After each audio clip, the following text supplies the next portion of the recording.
Assalamualaikum warahmatullahi wabarakatuh. Alhamdulillahil wahibil atiyah. Wassalatu wassalamu ala khairil bariyah wa ala alihi wa sahbihi zawi nufusi zakiyah. Amma ba'd. Rabbi syrah li sadri wa yassir li amri wa hlul 'uqdatam min lisani yafqahu qawli.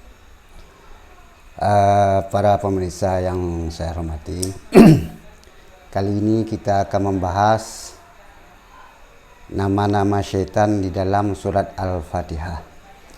Di dalam surat Al-Fatihah ada 7 nama-nama syaitan yang terletak di antara kalimat-kalimat yang ada di dalam surat Al-Fatihah. Yang pertama adalah Alhamdulillah. Dulil, kalau langsung kita baca dulil itu terbangkit nama-nama syaitan. Rabbil, Hirab itu nama syaitan. Jangan kita baca Alhamdulillah, Alhamdulillahi, itu nama syaitan. Kemudian yang ketiga Malikiyau. Nah, itu nama syaitan. Lagi iya kana itu nama syaitan. Kemudian An'amta, ta'a itu nama syaitan. Kemudian terakhir adalah bi'a, magbubi'a, itu nama syaitan. Ada 7 nama-nama syaitan di dalam surat Al-Fatihah. Kemudian untuk kita membedakan nama-nama syaitan dengan aslinya Al-Fatihah, ada rumus-rumus tertentu. Jadi ada sifatnya sifat izlaq, artinya lancar tiap-tiap huruf. Ada sifatnya ismat, artinya lambat. Jadi jangan kita baca Alhamdulillah, itu salah. Tapi untuk kita membedakan harus ada rumusnya. Tiap-tiap satu huruf adalah kita baca satu harkat. Itulah perbedaannya. Itu huruf ismat, huruf lambat. Kecuali izlaq adalah huruf lancar. Huruf lancar kita baca satu huruf adalah setengah harkat. Itu rumusnya. Jadi jangan kita baca seperti orang bilang kita baca seperti biasa. Kalau kita baca seperti biasa ada 2. Yang pertama kita baca biasa salah.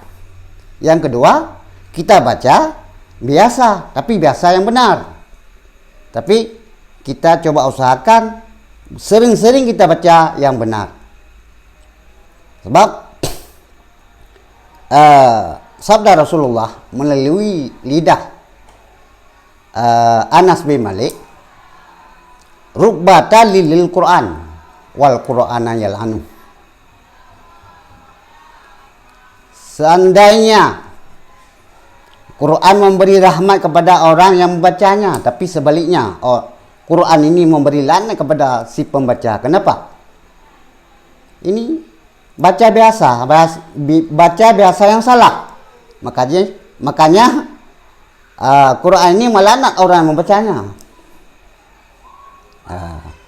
Makanya kita harus belajar untuk Al-Quran memberi rahmat kepada kita yang membacanya.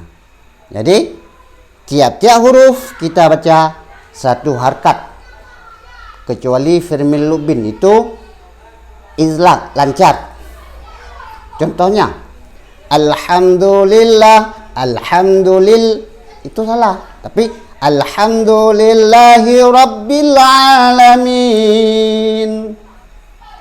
Macam itu. Ar-Rahmanir Rahim, Maliki itu salah. Tapi Maliki Yaumiddin,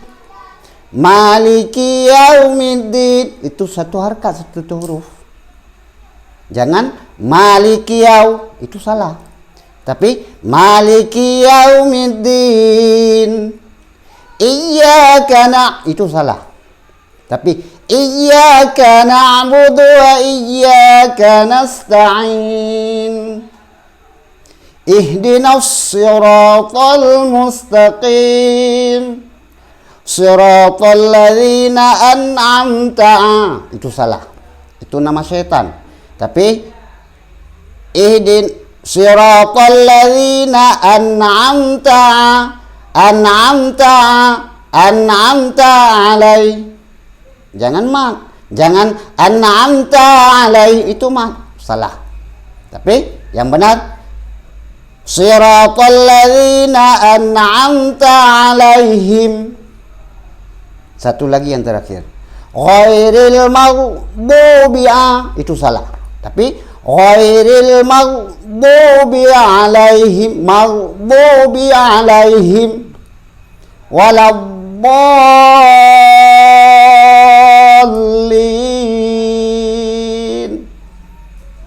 Begitu caranya. Maka saya akhiri. Wabillahi taufiq wal hidayah. Assalamualaikum warahmatullahi wabarakatuh.